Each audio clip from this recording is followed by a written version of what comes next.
morning, church. Yeah, you're welcome to this church this morning. Can you look to your neighbor and tell your neighbor, are you happy to be in church this morning? Are you ready for the talk show we are having this morning? Okay, I'm actually liking the smiles that I'm seeing on your faces. So this morning we have a very interesting topic that I feel like, sorry, can you bring it down? We have a very interesting topic that we would want to discuss this morning that is affecting every one of us. I mean, it is key to everyone's life, in your personal life, your social life, and your businesses. So we are doing emotional intelligence at the workplace, at your business. You know, some people work from home as well, so you need emotional intelligence. So, before we start, I would like to introduce our guests of honor. We have our own mommy. She's youthful in nature. I don't even need to read her profile, because if I start to read it, I can't even end. So she has actually spent more than a lot of decades in public sector. Yes, now you spend more than 1 decade, mommy. So can we welcome our mommy Dupe Animashaun? So we have our second guest of honor. We have Israel Babajide. So Israel, let me just read his profile so that we would know that, he's somebody that we actually need here. So I'm so sorry. As he's coming, please, can you keep clapping before I read his profile? So Israel is actually, a millennial Gen Z kind of, you understand? He's in between. So he works with Flutterwave, just to cut the whole long story short. He works with Flutterwave, he's a fintech. So he can actually relate with the Gen Z and the millennial. And then mommy is in, millennial. Let's dash her millennial, Sha. Let's dash her millennial, because she's in between baby boomer and millennial. So what I'm just trying to say on a lighter note is we have a blend of the generations, so they can actually relate to both the people on the other side and the people on this end. The Gen Alpha, the millennials, the Gen Z. So that when she's talking, you'll not be like, you cannot relate with our emotions.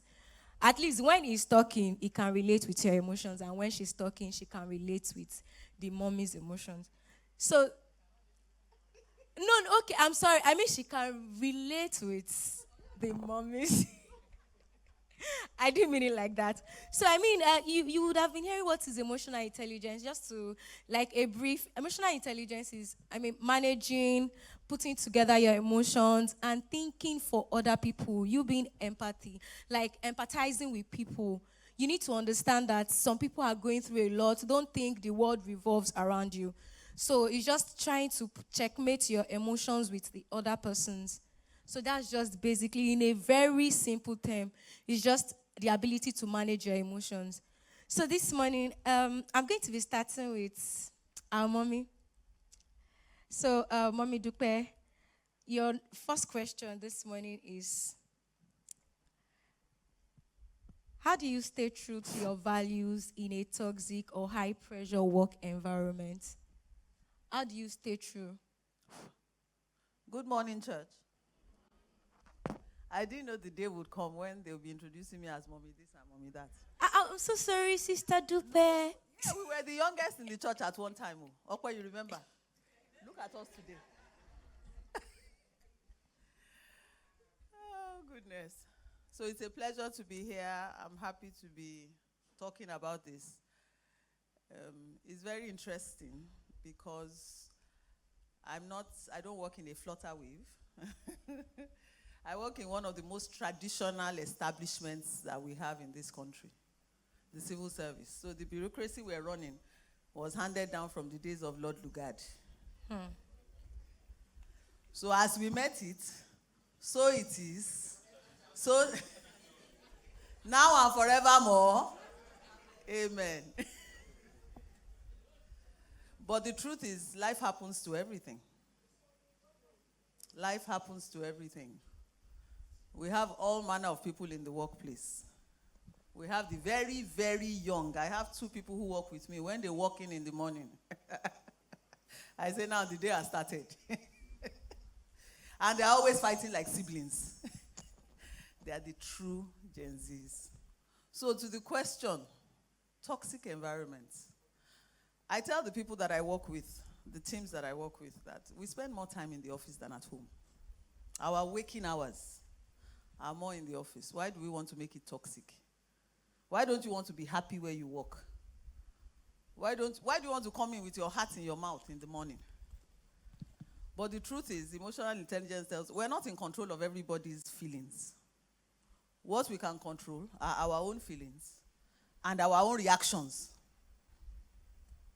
to how people take what you say, take what you do their jobs. So what are our values? They are the things we believe. Personally, I hold my values very dear. And if the people who work with me, they don't need to stay too long, maybe a few days. They say, madam, she won't do it. Madam, don't talk to her about it. Madam, don't go to her about this. Immediately, in the first 24, 48 hours, you already know what I will do and what I will not do.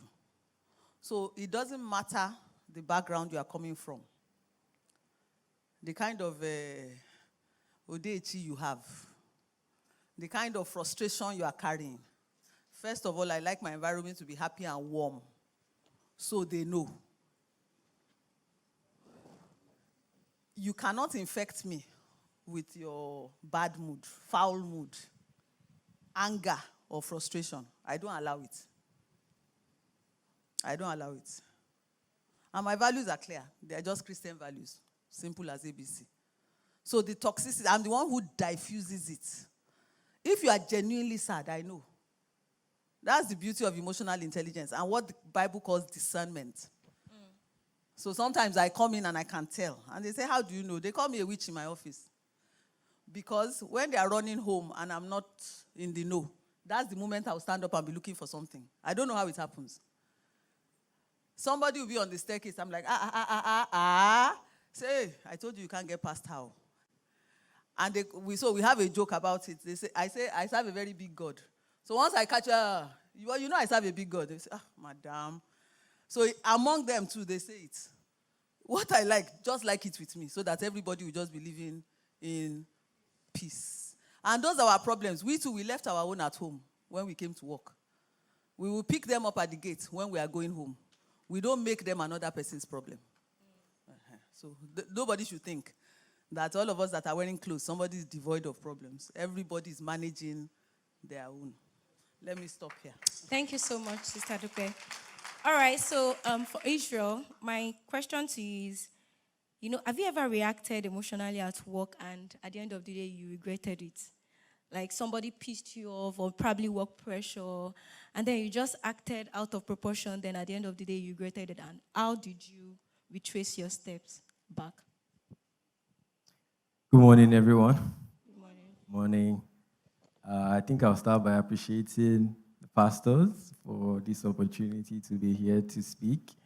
I also like to encourage us to smile a bit. We're not smiling and it's making me tense, so please smile.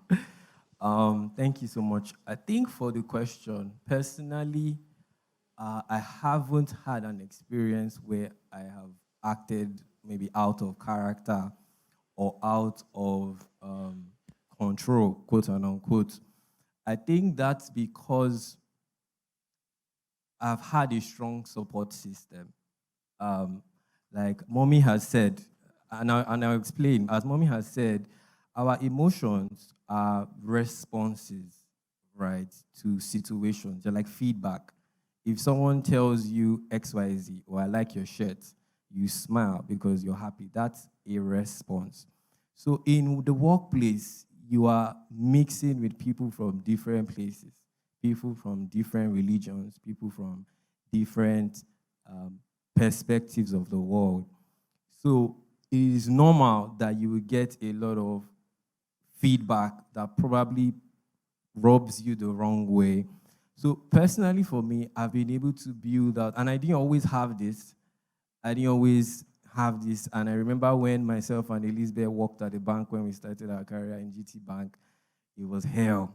There were many times where I'll run to the restroom and just be crying, and I'll call my mother and tell her I want to resign now. And,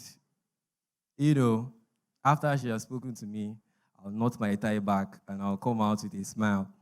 And many times we've always had to support each other. So I think for emotional intelligence, it first of all starts with self-awareness, understanding who you are, and being able to manage yourself. So you cannot control, like mommy said, you cannot control what people would say or how people would react. But what you can control is how you receive that information and how you respond. There were many times in the bank and across my career, I've worked in so many companies in such small time. But what I've seen across all these places is that you don't have any control about how people see you, how people deal with you. But what you have control is how you deliver. And I would like to say that one of the key things that helps you managing your bosses and your colleagues is you having a firm value for excellence. If you are able to deliver excellently wherever you work, even if they don't like you, they'll be fine with you. And I mean, we're in church, we remember the story of Joseph. Joseph worked excellently in Potiphar's house to the point that even though Potiphar knew he was a slave, he was probably Hebrew, he was not from Egypt, he gave him control over the entire house and everything except from his wife. And so, in managing our emotions, in managing the workplace and the people we work with, if we have a firm value or virtue for excellence, it kind of solves a lot of the problems. So for young people, I work with a lot of Gen Zs. I know how you guys work. Partially is Gen Z. If you are firm on delivering value, trust me, you won't have issues from any of your bosses. Thank you. Thank you, Sister Dupe. So I would like, because we are in church, I would like you to tell us how the God factor has helped you to stay calm when you're under pressure, when you feel burnout. Because I mean, we all burn out at some point in our career. So how has the God factor helped you? Thank you very much. So when you say burnout, I don't know if there's anybody in Lagos that doesn't. There's one, I was just telling Starunke, there's one construction going on between Ifako and Ogudu. I live in Lekki and I work in Alausa Ikeja. So already, they've destroyed my morning and evening. And it's us that are doing it again. So I'm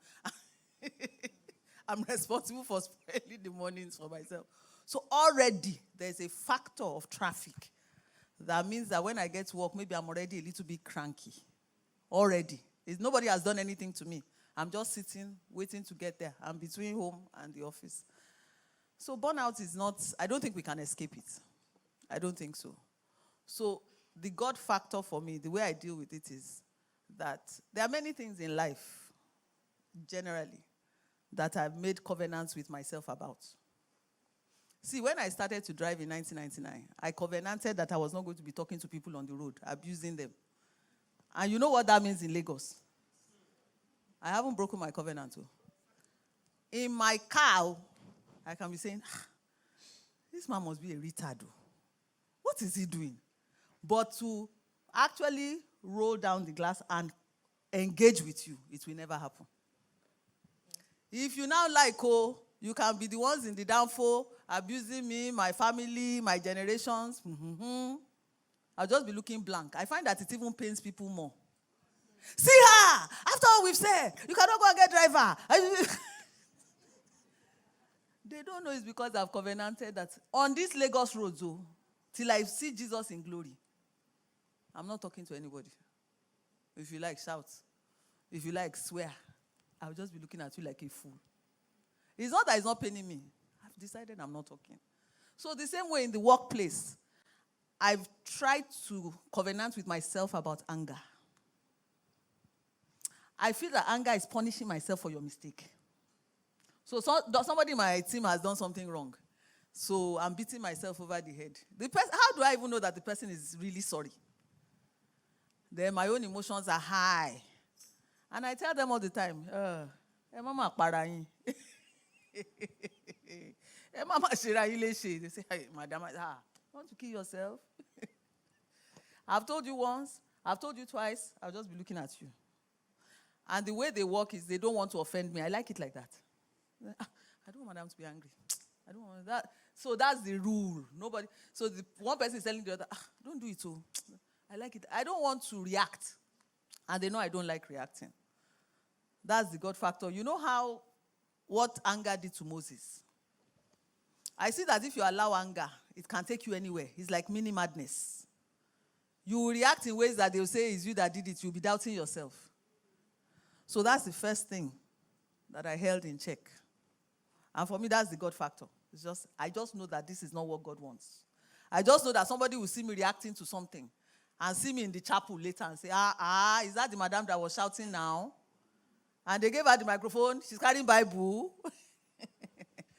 And I'm the Bible that person read that day. And the person decided this Christianity is not for me. So I don't want to be that person. All right, thank you so much.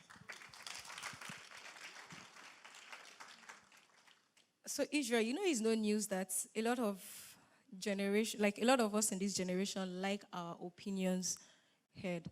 So I want you to advise a younger person like me and you that feel very underestimated at work and they feel so overlooked. Like, how can you advise the person?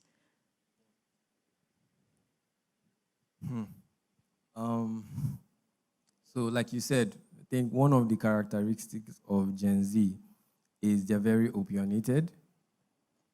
They like work-life balance. You find out that by 5 o'clock they have left the office and they're going home, they want to rest.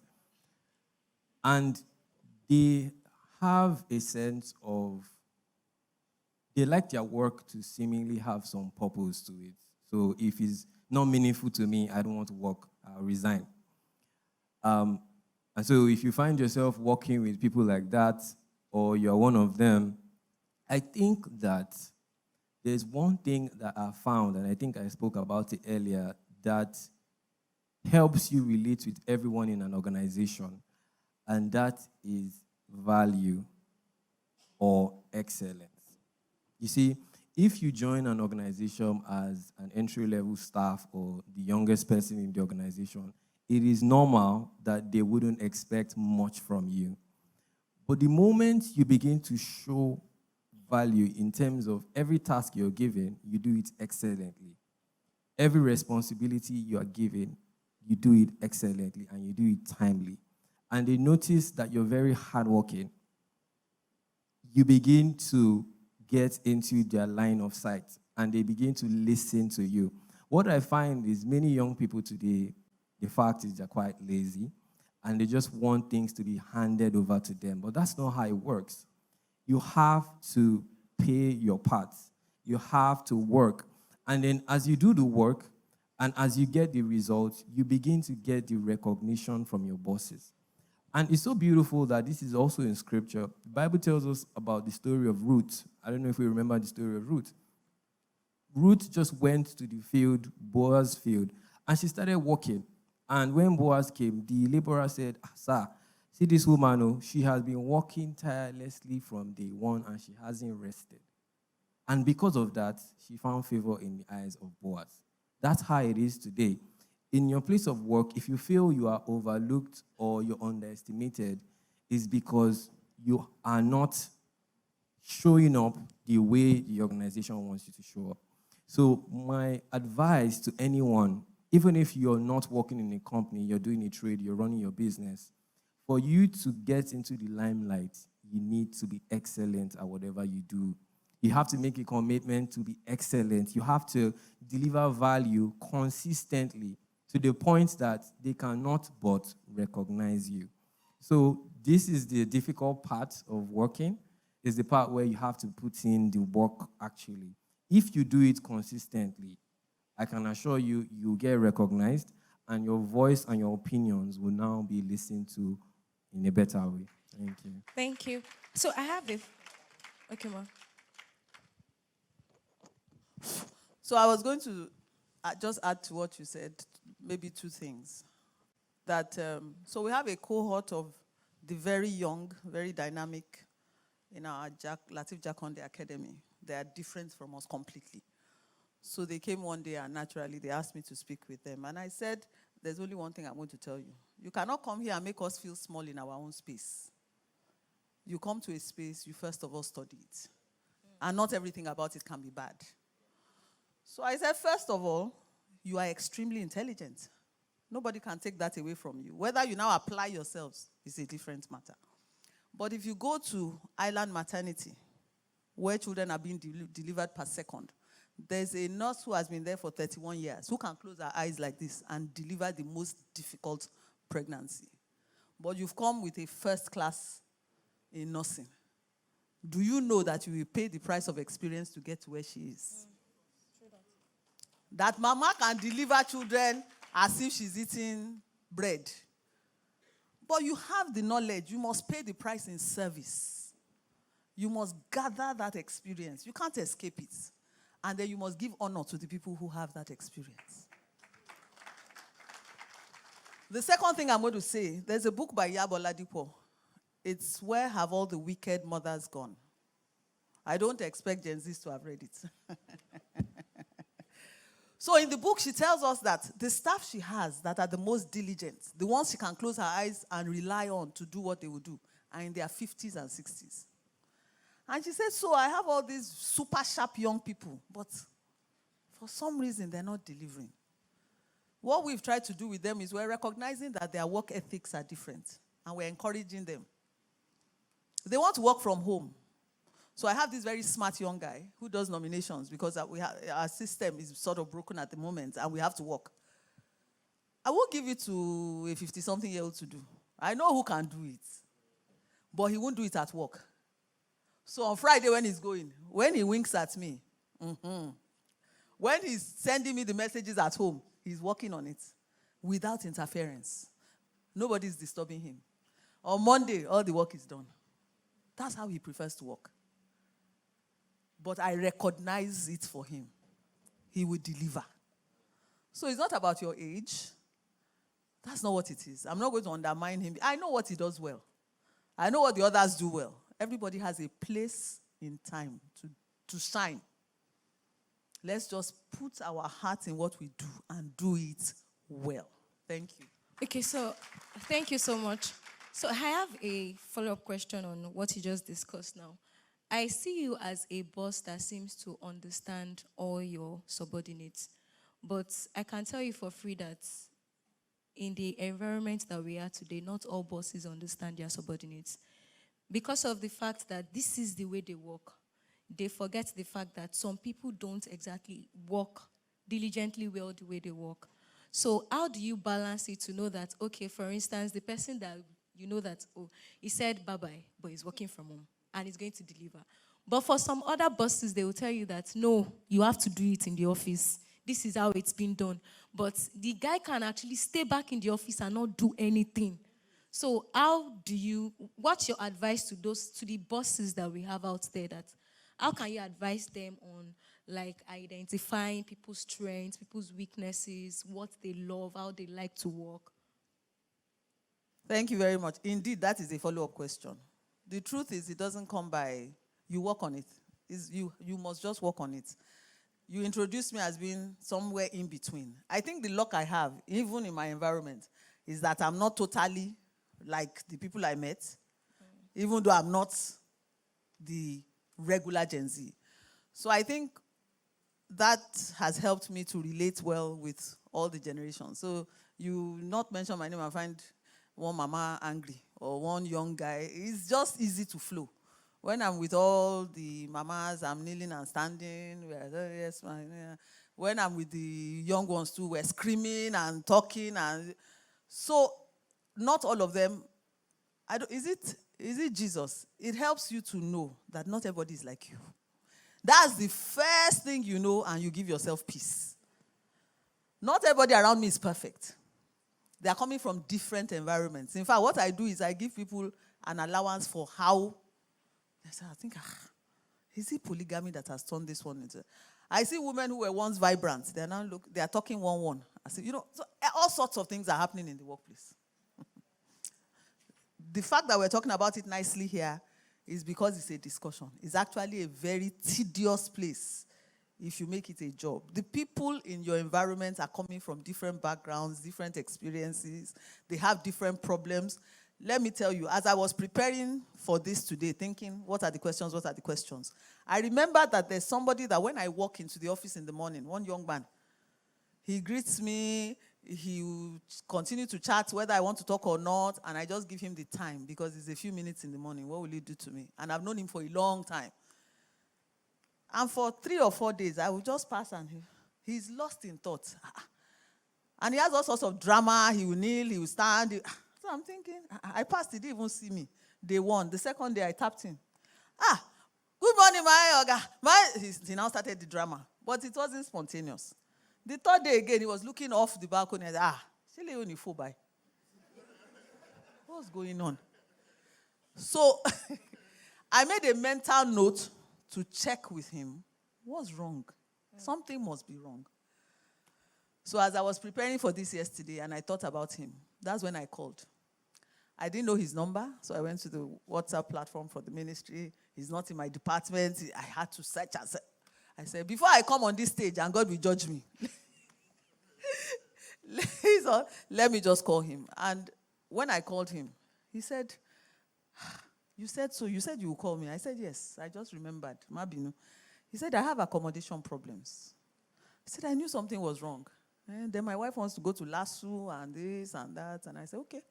So now that we know what the problem is on Monday, let's talk. I don't have a house to give him. And I don't give money. You know, civil servants, we don't have a lot of money. So we are very realistic about our spending. That's the truth. We are not like C-suite executives.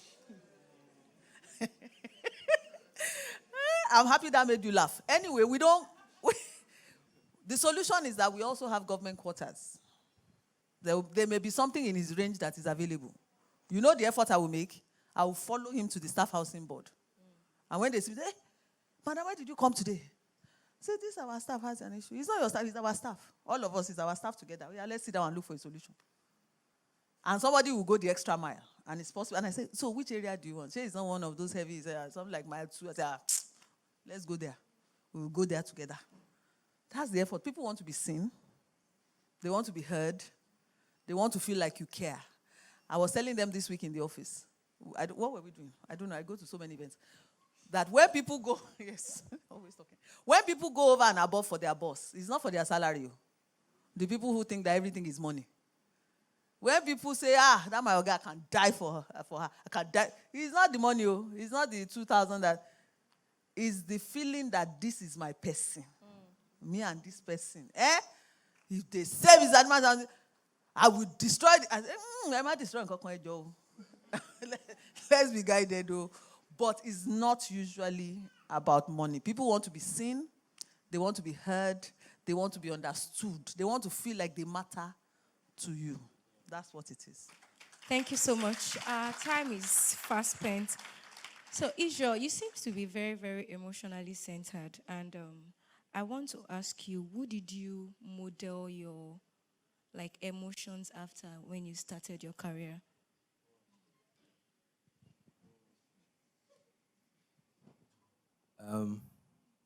Don't quote me outside, but I think women are more emotionally intelligent than men. Do we agree? All right, that's good. That's very good. So I think I've been lucky in the sense that I've worked in about seven companies in the last 6 years, and I've only had one male boss. So I've been privileged to work with women who have been very excellent and have been a very good example of how to lead and lead emotionally. Also, I will ascribe it to my mom. I have 5 siblings, so my house is a crowd, and you need emotional intelligence to raise about 6 kids. So my mom had been a very good example of how to manage people, and most importantly, manage yourself and how you relate to people. So I think that, and maybe last but not the least is, as a young child or as a young person, I fell in love with reading books. So very early, I read a lot of books around building your emotions, leadership, and having a good understanding of where you want to go in life. And so those things really helped me build up myself in being emotionally aware. And maybe last but not the least, but the most important actually is the Bible, which is the Word of God. I think I'll challenge young people here. The book of Proverbs has about 31 scripture chapters. I don't know how it works, but if you consistently read the book of Proverbs throughout the year, it just refines you. And you just find out in situations where you receive a negative feedback or a difficult expression, God just has a way of working in you to respond to those situations in the best way. So I think I've learned a lot from people that I've worked with. I've learned a lot from family. I've built up myself through books and through seminars. And most importantly, I've let the Word of God help me, refine me to deal with people in a better way. I think those are the things that really helped me. Thank you so much. I still have another question for you. Sister Dupe mentioned something about relationship, that you see subordinates going above and beyond for their bosses, that it is not necessarily because of their salary or anything. So can you, like, from your own personal experience, can you tell me how you've been able to make key relationships with your colleagues? Right now, it might not even have to be your boss, and how that has actually shaped your life to becoming who you are today. So I want you to advise, the younger generations to understand why you need relationship, why the workplace is not just about just going there to work. There's something that I heard, I don't know who said this, but someone said that, in school, wherever you find yourself, right, majorly in school, if you don't become the president, make sure you know the person that becomes the president. And what that means is, wherever you find yourself, understand that relationships are key. Relationships are key. And I don't know why I just keep remembering stories in the Bible. I hope you know that Joseph would not have gotten to the palace without the baker. Do we agree? Imagine if Joseph in prison did not greet anybody or did not say hi to anybody, and he was just on his own. Oh, they've lied on my head, I'm in prison. He won't have gotten to the palace. And what that means is, wherever you find yourself, God has put you there not only for you to deliver value, but also for you to impact the lives of the people around you in a way. Because in 3, 4, 5 years, the person you might see as your subordinate might become your boss. And so for me, in all the places I've worked, I've ensured that I live with a positive taste of myself in that person. It's not easy, because you have to be able to manage relationships and you also have to deliver on your duty. But one thing we must always know is that life is beyond the work. Some people feel that I have to deliver on my numbers, and because of that, I have to step on the heads of other people. That might work for the short term, but it's not a good long-term strategy. Because in the next 6 years, the person that you stepped on their head might become 5 times your oga.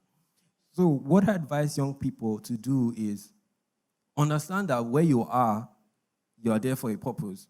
And understand that the people around you have something you can learn from, have something that you can take and build upon. So for me, that's what has helped me.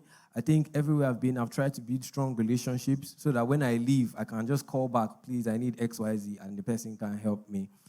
It requires, like Mommy said, it requires a lot of going over and beyond. It requires you looking at the person beyond their position. Like Mommy said, you don't go the extra mile because this person is just your boss, but you go the extra mile because you see that this person is a person and they need help and they need assistance that you can help with. So to answer the question, we have to be very intentional. It's not something that just happens. You have to intentionally say, in the life of this my boss, I have to leave a positive impression. And that will look like getting them a gift just because. Like tomorrow, you could buy a mug, take it to the office. Oga, I bought you this just to appreciate you for being a good boss. It might look very little, but it goes a long way in helping that person, that boss, that colleague, see that you see them beyond just somebody that you work with, but someone that you want to be a part of your life. Thank you. All right, thank you. Just before we go into questions and further discussion, I would like to share a personal experience that I had when I started my career. So I have Israel here. We started our career together in GT Bank, and there was a time I had a boss that when I'm going to the office, I'm a very lively, interesting person. When I'm going to the office in the morning, I will have to check the mirror and say, Elizabeth, you're good, you're fine, you're hardworking, you are better. I will be saying positive things. You know why I'm saying those things? Because I know when I enter the office, my boss is telling me to call you stupid is even a compliment. To call you foolish is a compliment. Like, you can imagine having that kind of boss. But then, and I asked myself that, but this person is a good person. Like, I didn't meet him like this.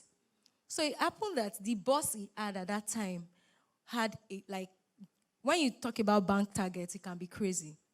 So they cascade the targets down, the pressure down. And, he goes for MPL where his boss is telling him trash, telling him, and it's somebody that married you. You're somebody's husband in the house. Like, how did your wife even get married to you?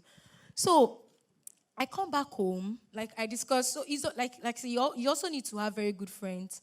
So I'm thankful for Israel in my life. So we discussed together, and he was like, have you prayed about it? And there was a time I came to church, and they were like, when you have a bad friend, when you have a bad boss, it's not that person that is bad. It's the spirit behind the person. So most times when you're having a bad day, when you have a bad boss, just know, take that spirit away and know that this person, this boss is a good person. It's just a spirit, it's a force that is pushing him. Pray against that force rather than thinking it's the person. So I just needed to add that if you're having a bad day, if you have a boss that is giving you problem in the office, it's actually not your boss. It's the devil that the boss has allowed in him that is causing that. So pray against that influence. So I just needed to add that. So I have two questions here. How could somebody or a leader control those staffs that are always causing provocation to others in the place of work?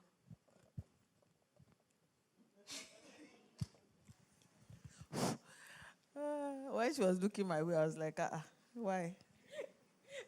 But the truth is, those people exist. You have a team of 30, 40, you will find one. Those ones who just, control is just beyond them. I've worked in the same place, in the same environment for 25 years. And I've moved 14 times. So, to different ministries, different departments and agencies. So what it means is that it's not possible. Everybody cannot be perfect. So I've met all manner of human beings. And this question makes me remember one particularly rude I have never in my life. And I've lived a few years. Even in that indigent society, they respect her rudeness. She is so rude. And you know people who do these things, they don't want them to do it to them.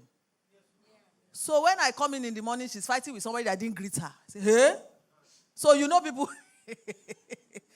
or she's just always on edge, always fighting. So I like to give people a little allowance where they're coming from, but that girl's own. I said, no, this is too much. You know what I did? I just ignored her as if she didn't exist. I didn't know it would work. Or maybe it was the Holy Spirit. Because, like I said, I don't like to shout or fight or just generally work myself up. So I just realized after a few weeks of working with her that she would just be standing here. It's as if she's not there. Meanwhile, she started it waiting for me to greet her. She's my most junior colleague. She will just because when I'm coming in the morning, oh, hello, morning, good morning, good morning. I said she liked it. That I'm greeting her. It was making her feel good. When madam is even coming, it's me she greets now. She greets me first. But when I decided not to greet her, it was paining her, I didn't know. So I would just walk past or greet the person beside her and just go my way. For almost 1 year, she couldn't believe it. She now started to adjust. I was observing it. I didn't do as if, I tell them it's Yoruba now. Somebody that are greeting is not giving me salary. When she's not greeting me, will I be hungry? Let her hold her greeting now. So when everybody comes, she'll be in front, as if, it's me she will cuckoo greet first. I'll just be looking blankly as if there's nobody there. When the next person steps up, Mrs. Bamgoshi, how are you today? How are your children? That one in school, how is he now? Okay, good. She will not be waiting for her own. I'm just like, okay, you people can go back to work now. So for almost a year, and I remember this thing, we broke it it was a December. They asked for children to come to the governor's house for Christmas party, something. Gave me some cards. I was not going to go. And she has 2 daughters. I know everything about her. I'm just not engaging. So I was holding the cards, looking at them. Who will I give? Oh, okay, let me give her. So I said they should come and call her. Go and call her for me in the registry. She came. I said, you want to talk to me? I said, hey, take these cards and you can take your daughters to the governor's estate. She knelt down on her 2 knees. Everybody was looking at her. Come and see something. Come and see this. She was so excited. Then she took her children. Then they got all their gifts. Then she came on the Monday. Oh, it was so nice. They gave the children this. Oh, they gave them that. They got not a picture. They did. I said, congrats. Then I went quiet again. No, she's not going to do like that again. What did you do? And from that time on, she changed completely. I can't believe it. Till today, I'm talking, it happened about 10 years ago. When she sees me in the secretariat, she will be running after me. Money, my guy, what to... This noise is much. I say, come. And then I hug, I talk. So now I hug her too. How are you? How are the girls? That's what she wants. She wants to be recognized. But you cannot do that by being mean and rude and nasty and just generally causing problems the whole place. The older ones will come and report. The younger ones will come and report. The cleaners will report. I think, what? Do you want to kill me? Everybody's reporting one person. And I'm sure what she was waiting for was for me to engage so that she will show me the full strength that she has in bad attitude. I will show them. I just decided to ignore her, and it worked. So not everybody will conform, but please don't go and have high blood pressure over somebody's bad behavior. That's my advice. Thank you. All right, thank you. So we have a second question here. To Israel, what is the best way or method required for a good leader to undo any issues that might arise among a staff or a staff in the place of work? I didn't hear the beginning. What is the best way or method required for a good leader to undo any issue that might arise among his staff or a staff in the place of work, e.g. violence or atrocities? That should go to you, though.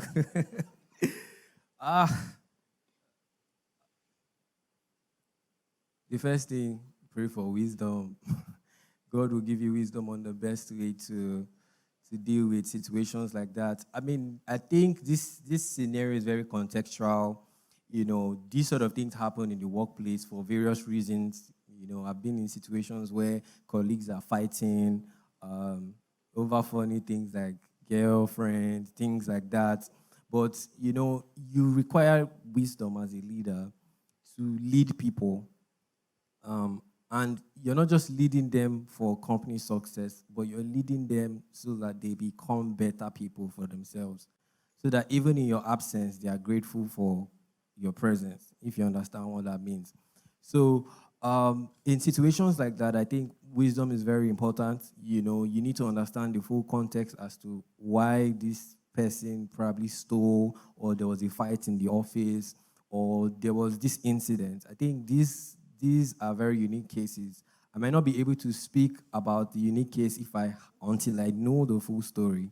But what I can advise is that as leaders, we should always seek wisdom, and we should always seek a desire to impact the lives of our subordinates and the people we work with.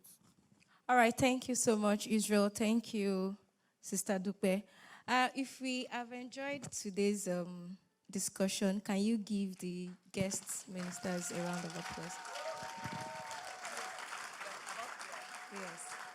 So I will just want our speakers to just give their final notes. Okay, because you sort of threw him under the bus with that question, and he said, Yeah, no, it's because of time. That's why. No, okay. So I'll tell you two things. So I was working in a place where somebody took a whole, you know when they say, take rice to so ministry, and the person just took it and went away. He just went away. Everybody's oh no. For the life of me, I couldn't. Why? How? Is it that they will not know, or how do you come about that kind of level of? He was extremely desperate. And then he came and told his story. Nothing justifies stealing. So like he was saying, there's a lot of wisdom involved. Then this last week, two driven women, two productive, extremely productive. If you say go over and above, pick your best. Two ladies who are fantastic. One works with the governor, one works with us, and they interface. And I was like, what do we do about this? How can they just... And our governor, Fashola, used to say, if I didn't choose to marry you, there's no problem. We're not going home together. Is it not this work? We will do it too. We will just maintain civility. We will just maintain decorum. We will do the job, and at the end of the day, we will go. Are we going to the same house? Tomorrow we'll see each other again. That was his own style. But just to cut it short, appeal to A, appeal. It's called arbitration. And pray, and everything will be fine. Thank you very much. Thank you so much, Israel. Thank you, Mr. Dupe. We have come to the end of our discussion, and I hope you really enjoyed it. I mean, emotional intelligence is such a broad topic that we can't discuss in 40 minutes. But I hope you've been blessed so far.